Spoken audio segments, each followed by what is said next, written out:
You know, every other Friday, we love to visit with our Rothman doctors, right? Uh, you want to talk about keeping us in motion. You want to talk about doing God's work.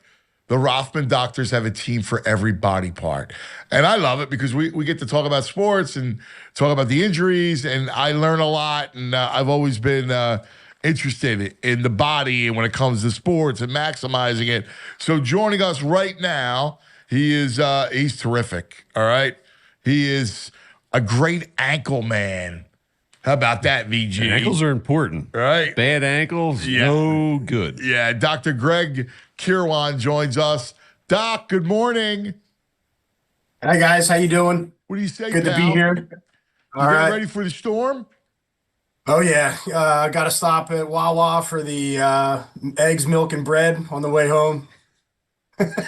I love it. I love it. Now, Salt. what is an incredible doctor, a great ankle man like you? What does he do in a snowstorm, like with your family? Well, this weekend I'm actually crazy enough to be going up to the Catskill Mountains to get some skiing in. Oh, So we're gonna leave tomorrow, try to beat the storm. And I heard we're gonna get about 1.5 feet up there on Sunday. wow. So I had this plan for a little while, and we're gonna try to ride it out. So I live down here down the shore now, so I'm gonna come home to who knows what. Oh my God, that's going to be Yeah. amazing. So I Oh, hope we get Doc. home. I don't know, but we'll see what happens. Oh, that's great. Now, you'll Yeah. ski all morning and afternoon. Will you watch the championship games? After? Oh yeah.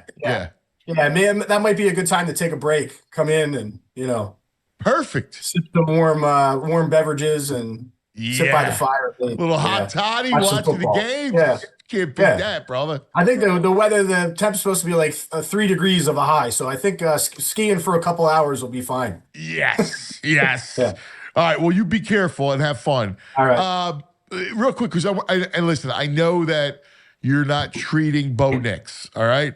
Correct, But yeah. let's talk about it because he's the story of the weekend. The fact that Bo Nix can't play, he suffered a fracture in his ankle.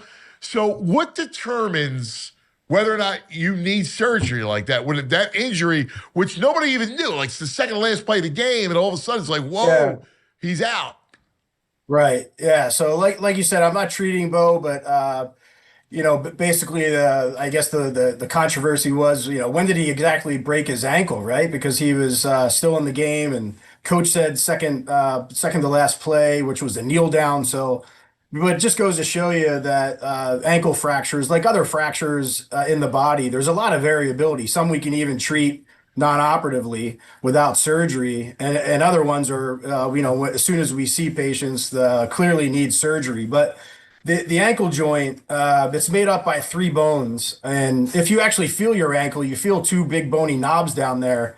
And those are the bones that usually are involved in what we, are talking about a classic ankle fracture. There's a third bone called the talus, which is pretty much in a thing by itself. But we're really talking about that shin bone, the tibia, or the fibula, which is the bone on the outside of the ankle.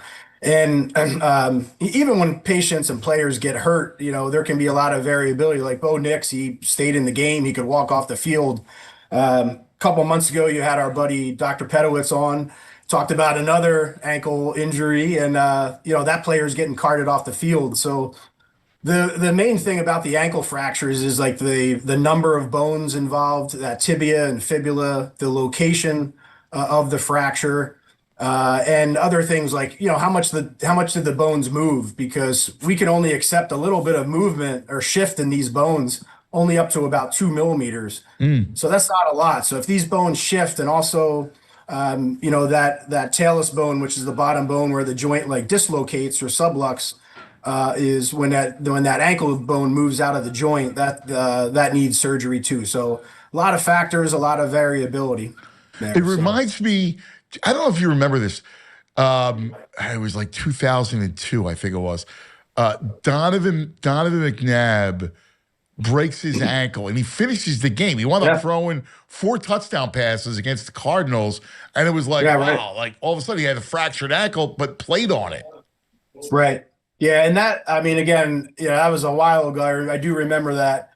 being a Philly guy, but that most likely was probably the outside bone, the fibula, which maybe was just moved a little bit. And it's surprising, that players can sometimes finish the game.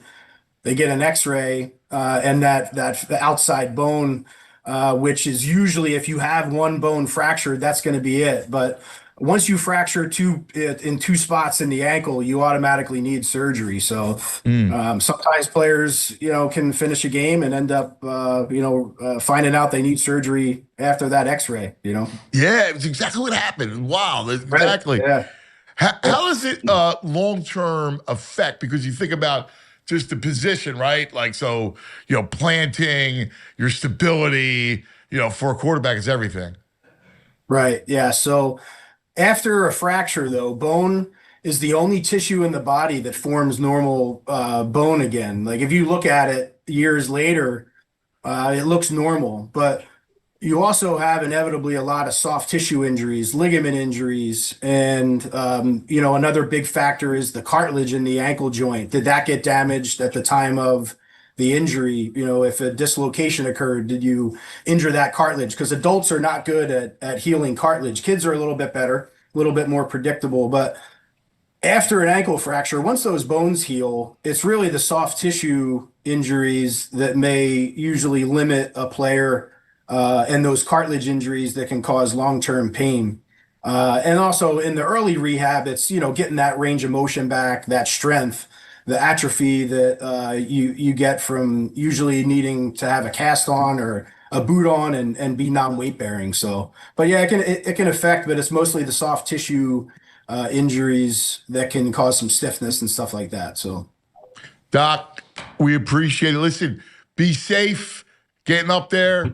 Have a blast, man. Have a hot toddy for me, buddy. yeah, thank you. All right, you guys too. Stay safe. Thanks for having me, brother. Can't wait to get you next. Good job. Thanks. All right, thanks. There he is, Dr. Kirwan from Rothman.